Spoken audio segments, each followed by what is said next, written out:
नमस्कार। मैं इंद्रजीत यादव, सहायक आचार्य, राजकीय महाविद्यालय बहरोड। आज की इस कक्षा में हम प्रिय प्रवास के व्याख्या भाग पर चर्चा करेंगे। पूर्व में हमने पढ़ा है कि जो राधा है वो वियोग संतप्त है। कृष्ण के चले जाने के कारण वेदना से पीड़ित है। जब से कृष्ण मथुरा गए हैं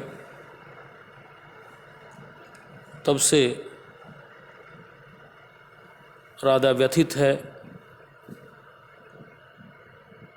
कृष्ण का किसी भी तरह का कोई समाचार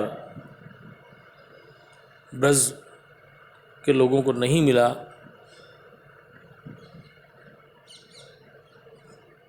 उसकी चिंता भी राधा को सताती है और पूर्व के पदों में हमने बात की है कि राधा अपनी जो बात है,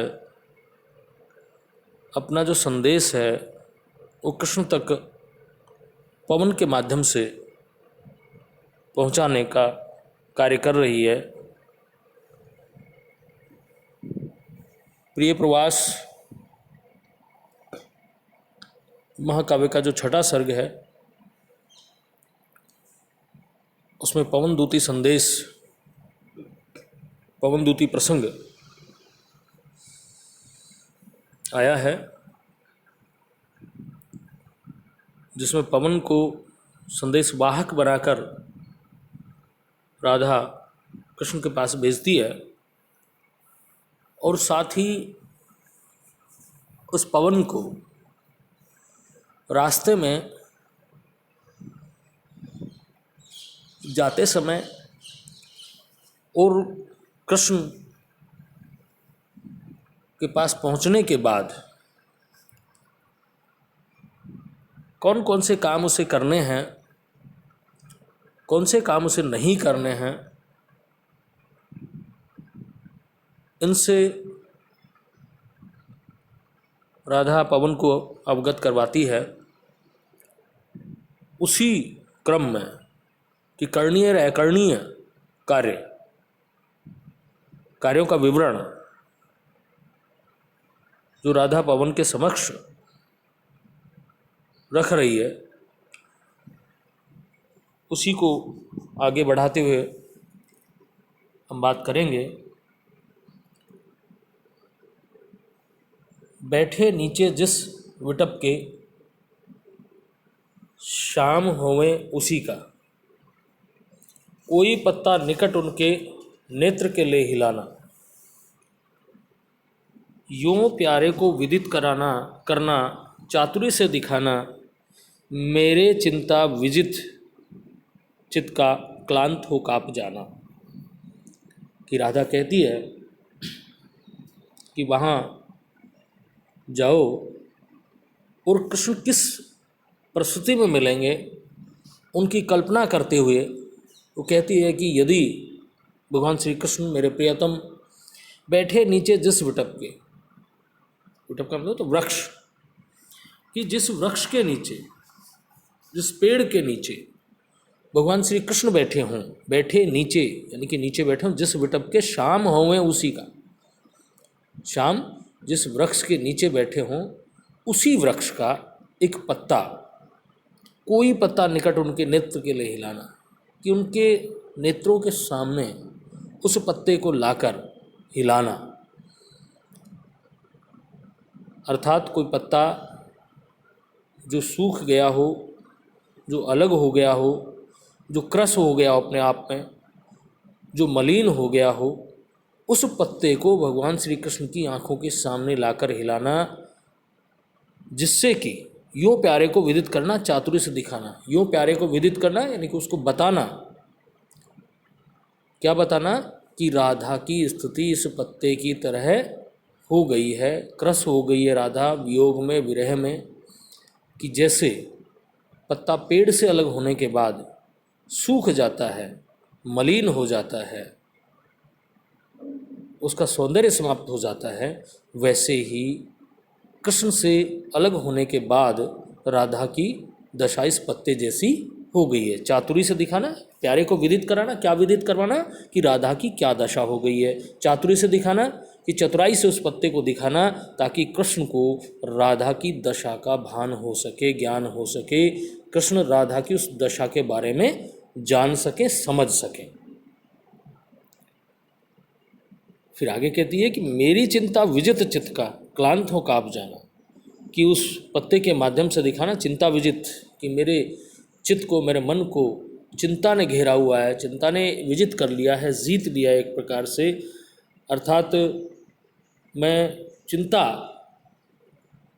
से पीड़ित हूँ, व्यथित हूँ, मेरा चित्त है वो चिंतित रहता है भगवान श्री कृष्ण को लेकर। क्लांत हो काप जाना, कि मेरा चिंता विजित जो मन है, उसका जो कंपन है, उसकी जो पीड़ा है, वो आप भगवान श्री कृष्ण को बताना, उसके समक्ष रखना, ताकि कृष्ण मेरी दशा को समझ सकें कि कैसे कृष्ण का जो वियोग है, जो विरह है, संताप है, वो कैसे उसको सुखा रहा है निरंतर, जैसे कि ये पत्ता सूख गया है। सूखी जाति मलिन, सूखी जाति मलिन लतिका, ये तलिका है, इसको ठीक करना बुक में गलत है, आप देख लेना कि सूखी जाति मलिन लतिका जो धरा में पड़ी हो, तो पाँवों के निकट उसको शाम के ला गिराना, यूं सीधे से प्रकट करना प्रीति से वंचिता हो, मेरा होना अति मलिनो सूखते नित्य जाना। कि यहाँ राधा पवन को संदेश दे रही है, बता रही है कि जब वहाँ जाओ तो कौन कौन से माध्यम होंगे, कौन कौन से साधन होंगे जिनके माध्यम से पवन राधा की पीड़ा को कृष्ण के समक्ष अव्यंजित कर सके। तो इसी क्रम में पूर्व पद में हमने पढ़ा कि पत्ते के माध्यम से, कि पत्ता जैसे क्रस हो जाता है, सूख जाता है, मलिन हो जाता है, उसका सौंदर्य समाप्त हो जाता है, वैसे ही राधा के कृष्ण से अलग होने के बाद उसका सौंदर्य है वो समाप्त हो गया है। उसी तरह दूसरा एक उदाहरण देकर उसको बताती है कि सूखी जाति मलिन लतिका जो धरा में पड़ी हो, कि कोई लता सूख कर सूखी हो और धरा पर पड़ी हुई हो, तो उस लतिका को,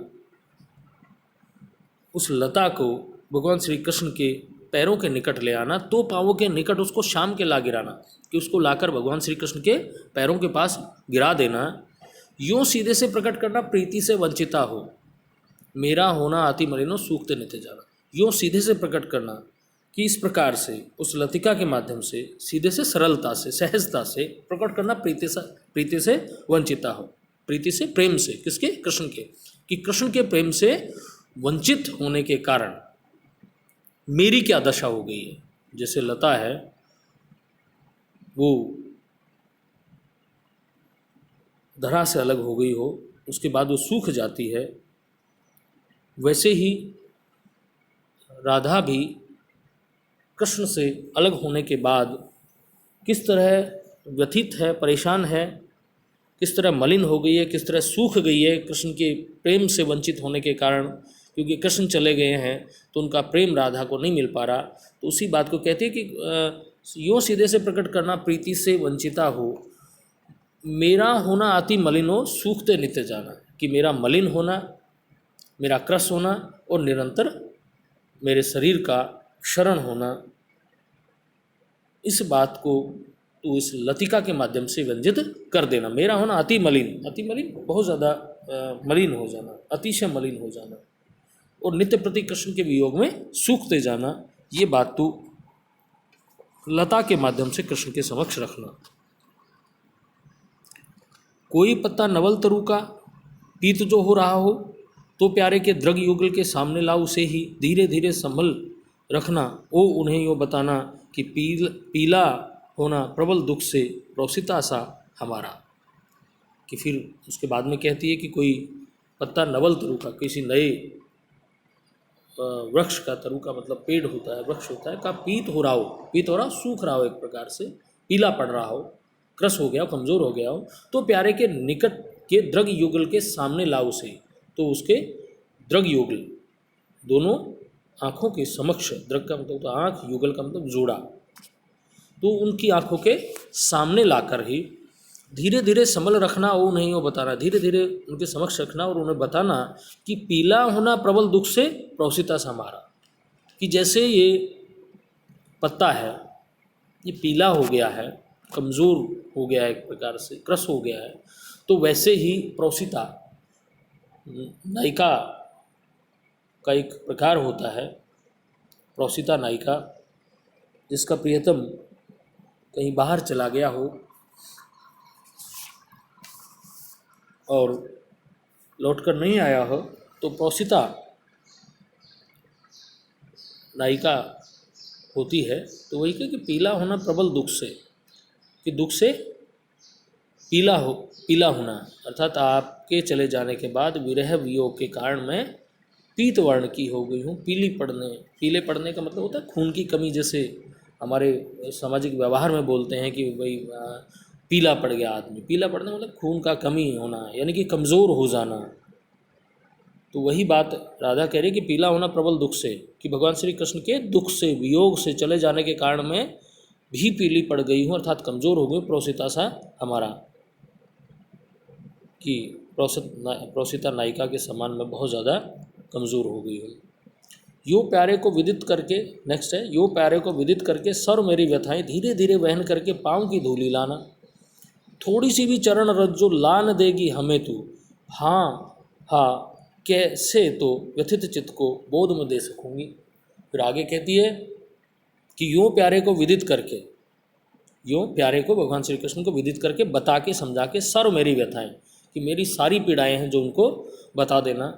धीरे धीरे वहन करके पाँव की धूली लाना, और जब वहाँ से वापस लौटे तो धीरे धीरे वहन करके, उठा करके उनके पाँव की जो रज है, जो धूल है, उसको उठा के तू लेकर आ जाना मेरे पास।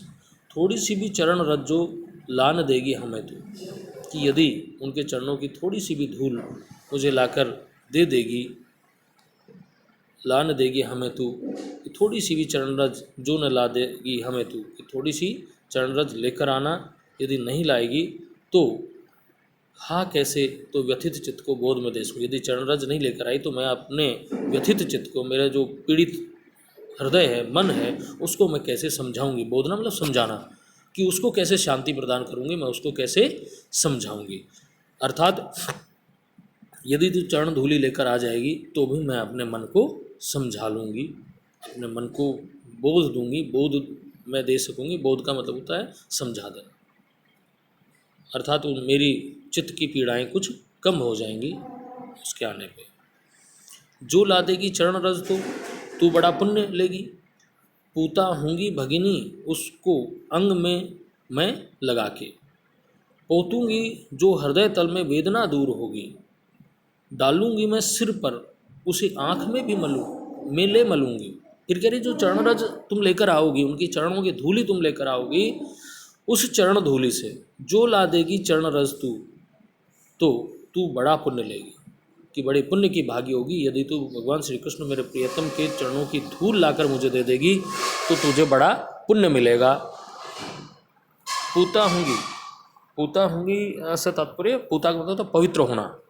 पूता होंगी भगिनी, भगिनी मतलब बहन, कि पवन को अपनी बहन के रूप में संबोधित कर रही है कि पूता होंगी, कि मैं पवित्र हो जाऊंगी, हे बहन मैं पवित्र हो जाऊंगी, उसको अंग में मैं लगा के, कि अपने अंगों पर लगाकर मैं पवित्र हो जाऊंगी। भगवान श्री कृष्ण के चरणों की धूल को लगाकर मैं अपने आप को पावन कर लूँगी। पोतूंगी जो हृदय तल में वेदना दूर होगी, उसको जब मैं अपने शरीर पर पोतना शरीर पर लगाना, पूरे शरीर पर जब मैं लगा लूँगी तो हृदय तल यानी कि मेरे हृदय में, उसके अंतर मन में वेदना दूर होगी। मेरे अंतर मन की वेदना है वो समाप्त हो जाएगी। किससे समाप्त होगी? उस रज से, उस धूल से। जो धूल भगवान श्री कृष्ण के चरणों की पवन अपने साथ लेकर आ जाएगी, उससे मेरी पीड़ा खत्म हो जाएगी, कम हो जाएगी। और उसको केवल शरीर पर मलूंगी नहीं, डालूंगी मैं सिर पर, कि अपने सिर में भी डाल लूँगी, वो आँख में मलूंगी और आँखों में भी उस चरण रज को मैं लगाऊंगी। अर्थात मेरे शरीर की जो समस्त पीड़ाएं हैं वो सब समाप्त हो जाएंगी यदि पवन तू मुझे उन भगवान श्री कृष्ण के चरणों की धूल लाकर मुझे दे देगी। तो इस तरह जो राधा है वो पवन को संदेश दे रही है, भेज रही है कि क्या क्या करना है, किन किन माध्यमों से तुम्हें मेरी स्थिति से कृष्ण को अवगत करवाना है, कि मेरी दशा कृष्ण के वियोग में क्या हो गई है, ये कृष्ण को कैसे समझाना है।